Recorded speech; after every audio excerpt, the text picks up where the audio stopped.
சென்னையிலலாம் ஈவினிங்கில் வந்து ஃபேமிலியோடு வெளில போகிறதோட சும்மா இருக்கலாம் பஸ்ஸில்.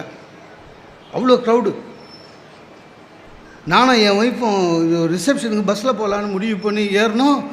பயங்கர க்ரௌடு. அது என்னவோ தெரிலங்க, பஸ்ஸில் ஏறினோடனே லேடிஸுக்கு மட்டும் எப்படியோ சீட்டு கிடச்சிடுதுங்க. டிக்கெட்டும் கிடையாது. நம்ம டிக்கெட் வாங்கிக்கின்னு கூட்டம் முந்தி முந்தி முந்தி முந்தி டிரைவர் கிட்ட எடுத்துமே விட்டானுங்க.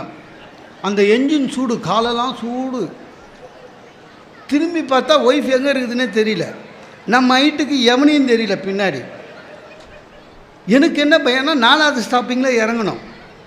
இந்த ஒய்ஃபு கரெக்டாக இறங்குவாங்களான்னு விட ஏன்னா மிஸ் ஆகிடுச்சுன்னா பிரச்சனை சார்.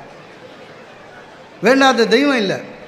என் பஸ் ஸ்டாப்பிங் வந்து இறங்கின உடனே திரும்பி பார்க்குறேன், பின்னால் ஒய்ஃப் இறங்கலை. பஸ் எப்போனாலும் எடுத்துருவான். வேறு வழியில் இந்த படிக்காதவங்க கத்துவாங்களே அது மாதிரி பரிமளம்னு கத்துறேன். திடீர்னு உள்ளேருந்து ஒரு அம்மா எட்டி பார்த்து இன்னாங்க இருந்துச்சு. அது வேறு பரிமளம். அந்த பரிமளத்துக்கு பாருங்கள், அவங்க ஹஸ்பண்டு குரலும் என் குரலுக்கும் வித்தியாசம் தெரில. இன்னாங்க இருந்துச்சு. ஆக்சுவலாக நம்ம பரிமளத்தை விட அது பெட்டராக இருந்தது.